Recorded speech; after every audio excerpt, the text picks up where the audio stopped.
సనాతన ధర్మ రక్షణ board is order of the day. ప్రతిసారి కూర్చోబెట్టి మేము డిఫెండ్ చేసుకోలేం. కనీసం మీకు కోపం కూడా లేకపోతే మేము ఏం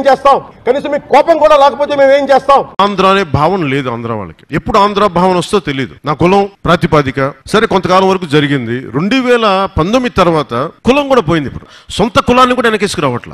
ఆంధ్ర భావన ఎలాగో లేదు. కనీసం కుల భావనను తెచ్చుకుని బాగు చేయండి రాష్ట్రాన్ని. నిజంగా మనస్ఫూర్తిగా అవుతున్నారు. నా కులం ఉంది, నాకెక్కడో మతం ఉంది. నా కూతురు క్రిస్టియన్ అబ్బా, నా కూతురు క్రిస్టియన్.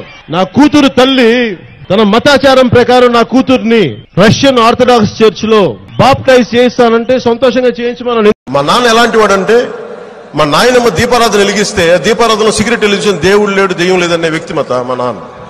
ఇది ఆడేది కొద్దిమంది రాజకీయ నాయకులు వాళ్ళు కూడా ఎక్కువ మంది ఆడేది కూడా హిందువులే చెప్తున్నారు. అసలు ఇలాంటి గొడవలు పెట్టింది హిందూ నాయకులు తప్ప మిగతా నాయకులు చేయరు.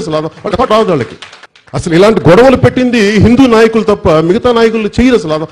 వాళ్ళకి నిజంగా మన ఈ మధ్యన గోమాంసం గురించి లేదంటే బీఫ్ గురించి ఇంత గొడవ జరుగుతూ ఉంటే నాకు అనిపించింది, బీఫ్ తినాలి అంటే నేను తిని ముందుకెళ్తాను తప్ప దాన్ని వేరేలా చేసుకోనని. అంటే తిండి ఏది తిన్నామని కాదు, నిజంగా మరి తిండి శాకాహారమే తింటే అందరూ గొప్ప వాళ్ళు అయిపోతారంటే మరి గుజరాత్ లో గోద్రా ఘటన ఎందుకు జరిగింది? నాకు ఎందుకు జీసస్ క్రైస్ట్ ఇష్టమో చెప్తాను. ఒకసారి ఇక్కడ నా డైరీలో రాసుకున్నాను.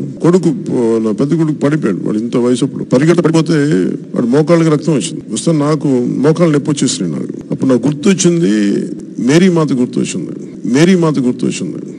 నాకు ఇష్టమైన ఎర్నెస్టో చే గెవేరా పుట్టినరోజు.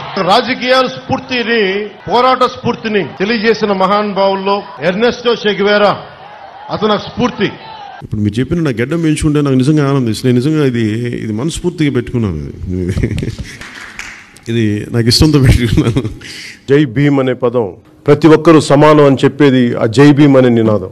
జై భీమ్ అనే నినాదాన్ని మనస్ఫూర్తిగా నాకు వ్యక్తిగతంగా రాజకీయాల్లోకి రాకముందు నుంచి, సినిమాలోకి రాకముందు నుంచి డాక్టర్ బాబాసాహెబ్ అంబేద్కర్ ఆశయాలను అర్థం చేసుకున్నవాడిని, చదివిన వాడిని, ఈ సోషల్ బ్యాక్వర్డ్నెస్ ని ఇవన్నీ ముందుకు తీసుకెళ్లిన మహానుభావులు.